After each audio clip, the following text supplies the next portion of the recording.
नाज़रीन अस्सलामु अलैकुम वरहमतुल्लाहि वबरकातुहू। फ़िक्र ख़बर स्टूडियो में आपका इस्तक़बाल है। आज 2 जनवरी 2019। देखिए मुल्की और आलमी अहवाल से जुड़ी कुछ अहम और ख़ास खबरें। आइए डालते हैं एक नज़र सुर्खियों पर। अयोध्या फायरिंग मामले में मुलायम सिंह को मिली बड़ी राहत, मामले में दर्ज नहीं होगी एफआईआर। राम मंदिर तामीर मामले में आरएसएस के बाद वीएचपी ने भी पीएम मोदी को बनाया निशाना। एनआईए की टीम मुलजिम के घर से ले गई मसाला पीसने की सिल, बेगुनाहों को फंसाने की हो रही है कोशिश, गांव वालों का इल्जाम। राफेल डील फैसले पर नजरसानी के लिए सुप्रीम कोर्ट में अर्जी दाखिल, खुली अदालत में ज़बानी समाअत की अपील। साल 2018 में दुनिया भर में 94 सहाफ़ियों को कत्ल किया गया, इंटरनेशनल फेडरेशन ऑफ जर्नलिस्ट की रिपोर्ट। अमेरिका और इसराइल ने अक़वाम मुत्तहिदा के इदारे यूनेस्को की रुकनियत छोड़ दी। खबरनामे की शुरुआत आज की बड़ी खबर के साथ। सुप्रीम कोर्ट से उत्तर प्रदेश के साबिक वज़ीर आला मुलायम सिंह यादव को आज बुध के रोज़ बड़ी राहत मिली, जब उन पर 1990 में राम मंदिर तहरीक के दौरान कार सेवकों पर गोली चलाने का हुक्म देने पर एफआईआर दर्ज कराने की अर्जी खारिज कर दी गई। जस्टिस अशोक भूषण और जस्टिस केएम जोसेफ की बेंच ने ताख़ीर से अर्जी दाखिल करने को बुनियाद बनाकर उसे खारिज कर दिया। अर्जी में सवाल पूछा गया था कि आया कोई वज़ीर आला भीड़ पर गोली चलवाने का हुक्म दे सकता है, अगर हाँ तो किस कानूनी इल्तिज़ाम के तहत। सुप्रीम कोर्ट ने इस अर्जी को ये कहते हुए खारिज कर दिया कि हाई कोर्ट के फैसले के खिलाफ अपील करने में ताख़ीर कर दी गई। मामला नवंबर 1990 का है। इस वक्त यादव उत्तर प्रदेश के वज़ीर आला और विश्वनाथ प्रताप सिंह वज़ीर आज़म थे। 2 नवंबर 1990 को लाखों कार सेवकों की भीड़ अयोध्या में जमा थी और यादव ने भीड़ को मुंतशिर करने के लिए गोली चलाने का हुक्म दिया था। यादव ने कहा था कि मुल्क की सलामती के लिए अयोध्या में गोली चलाने का हुक्म देना पड़ा था। राम मंदिर तामीर के मामले पर वज़ीर आज़म नरेंद्र मोदी को अपनों की ही मुखालिफत का सामना करना पड़ रहा है। 1 जनवरी को मीडिया को दिए गए इंटरव्यू के बाद पीएम मोदी को मजीद तनकीद का निशाना बनाया जाने लगा है। पहले आरएसएस ने उनके खिलाफ आवाज़ उठाई थी और अब वीएचपी ने सदाए एहतिजाज बुलंद कर दी है। वीएचपी का कहना है कि हिंदू समाज अदालत के फैसले का इंतज़ार नहीं कर सकता।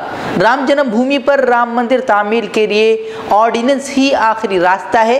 वीएचपी के कारगुजार सदर आलोक कुमार ने इस ताल्लुक से कहा कि मंदिर की लड़ाई हिंदू समाज तवील मुद्दत से लड़ रहा है, ये जमहूरियत की लड़ाई है। संत समाज और आवाम हमारे साथ है, हम मंदिर के लिए मजीद इंतजार नहीं कर सकते और हुकूमत जल्द से जल्द उस पर कानून बनाए। आलोक कुमार ने मजीद कहा कि प्रयागराज में कुंभ मेले के इनेकाद किया जा रहा है। इस दौरान 31 जनवरी और 1 फरवरी को संत समाज मिलकर धर्म संसद में मंदिर इशू पर आगे की पॉलिसी पर फैसला लेगा। एनआईए ने गुज़िश्ता रोज़ कई मुस्लिम नौजवानों को दहशतगर्दी के इल्ज़ामात आयद करते हुए गिरफ्तार किया था। एक मरतबा फिर एनआईए की टीम उत्तर प्रदेश के अमरोहा में सैयदपुर एमा गांव पहुंची थी, जहां कुछ घरों में तलाशी मुहिम चलाई गई।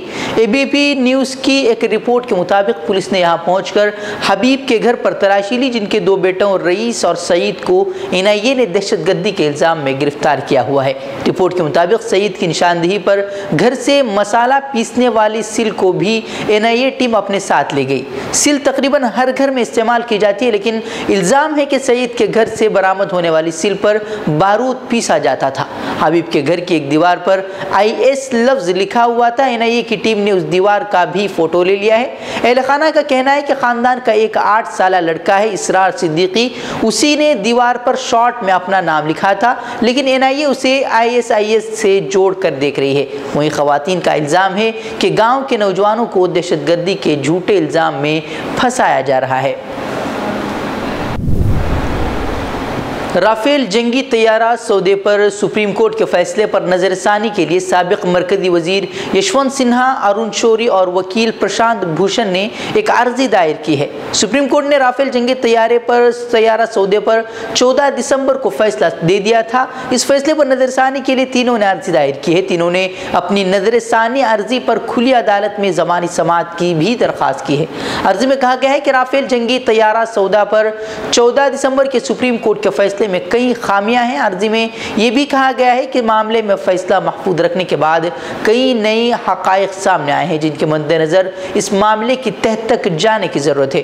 तीनों अर्जी गुजारों ने कहा कि कंप्ट्रोलर और ऑडिटर जनरल CAG की राफेल से मुताल्लिक़ रिपोर्ट न तो सौंपी गई है और न ही उसका मुताला किया गया है। सहाफ़ियों के हुकूक़ के लिए काम करने वाली तंजीम international federation of journalist AIFJ ने कहा है कि 2018 में 94 सहाफ़ी और मीडिया स्टाफ अपने फ़राइज़ अंजाम देते हुए कत्ल कर दिए गए। 2018 के आखिर में शाया होने वाली ये फहरिस्त 164 ममालिक के 6 लाख से ज़ायद सहाफ़ियों की नुमाइंदगी करने वाले इदारे IFJ की 29वीं रिपोर्ट थी। रिपोर्ट में बताया गया है कि गुज़िश्ता साल 84 सहाफ़ी, कैमरामैन, टेक्नीशियन की जानें टारगेट किलिंग, बम धमाके या फायरिंग के वाक़यात में ज़ाय हुई, जबकि कत्ल किए गए दीगर 10 अफराद में ड्राइवर, हिफाजत पर मामूर अफसरान या सेल्स हुक्काम शामिल हैं।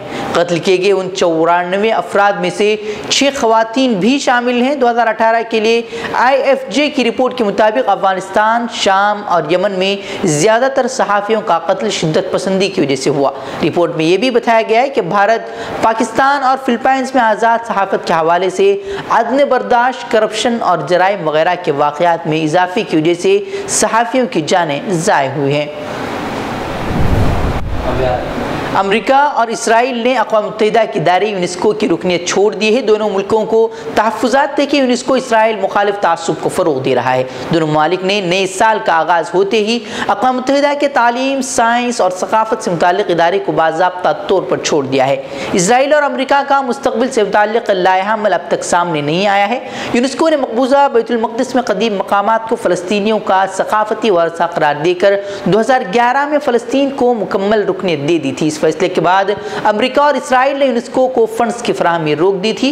ख्याल रहे कि गुज़िश्ता साल मई में अक़वाम मुत्तहिदा के ज़ेली इदारे यूनेस्को ने इसराइल के मक़बूज़ा यरूशलेम और गज़ा की पट्टी पर इक़दामात के ख़िलाफ़ एक करारदाद भी मंजूर की थी और यूनेस्को के इजलास में 22 मुल्कों की हिमायत से एक करारदाद पेश की थी, जिसमें यरूशलेम को मक़बूज़ा लिखा गया और इसराइल के शहर पर दावे को लग़्व करार दिया गया था।